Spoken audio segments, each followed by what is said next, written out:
নমস্কার বন্ধুরা, মামসি কিচেনে আজকে বানাচ্ছি বিট ভাজা। বিট ভাজার আগে একটা অন্য রেসিপি দেওয়া আছে এই চ্যানেলে, আজকে একটু অন্যরকমভাবে বানাচ্ছি। তো বিটগুলোকে আমি একটু কুচি কুচি করে কেটে নিয়েছি। এবার কড়াই বসিয়ে দিয়েছি গ্যাসে, কড়াইতে দিয়ে দিলাম পরিমাণ মতো সর্ষের তেল, দিয়ে দিচ্ছি অল্প একটু কালো জিরে ফোড়ন, আর দিলাম একটা গোটা পেঁয়াজ কুচি আর দুটো চেরা কাঁচা লঙ্কা। এবার এই পেঁয়াজ আর কাঁচা লঙ্কাটা আমি একটু ভেজে নেব, ওই পেঁয়াজের কাঁচা গন্ধটা কেটে যাওয়া পর্যন্ত। একেবারে কিন্তু ওই মরমরে করে মুচমুচে করে ভাজবো না পেঁয়াজগুলোকে, শুধুমাত্র কাঁচা গন্ধটা ছেড়ে গেলেই এর মধ্যে কিন্তু আমি বিটরুটগুলো অ্যাড করে দিচ্ছি।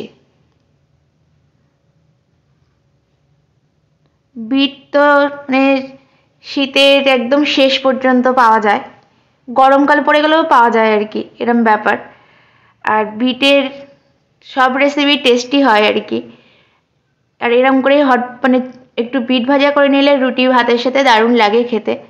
এখন দিয়ে দিলাম স্বাদ অনুযায়ী লবণ আর অল্প একটু হলুদ গুঁড়ো। এবার কিন্তু শুধুমাত্র ভেজে নিতে হবে, আর কিন্তু এর মধ্যে কোনো মশলা আমি অ্যাড করব না।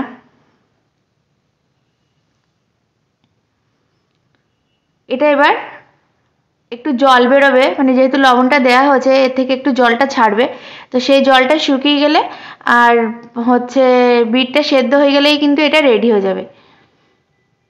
এখন এরমভাবে আর কি উল্টে পাল্টে আমি বেশ খানিকক্ষণ ভেজে নেব, তাহলে কিন্তু এটা রেডি হয়ে যাবে। খুব অল্প সময় হয়ে যায় আর অল্প মশলার একটা রেসিপি। তো এখন কিন্তু আমি এটাকে উল্টে পাল্টে বেশ সুন্দর করে ভেজে নিয়েছি আর সেদ্ধও হয়ে গেছে এটা। তো এখন আমি গ্যাসটা অফ করে দেবো আর রেসিপিটাও রেডি হয়ে গেছে।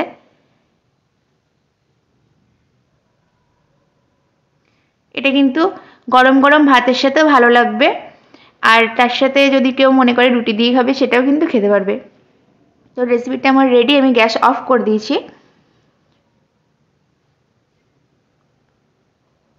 তো আজকের মতো বিদায় নিচ্ছি, রেসিপিটা এখন কমপ্লিট। আবার অন্য রেসিপি নিয়ে খুব তাড়াতাড়ি চলে আসবো। টাটা সকলকে, সবাই ভালো থাকবেন।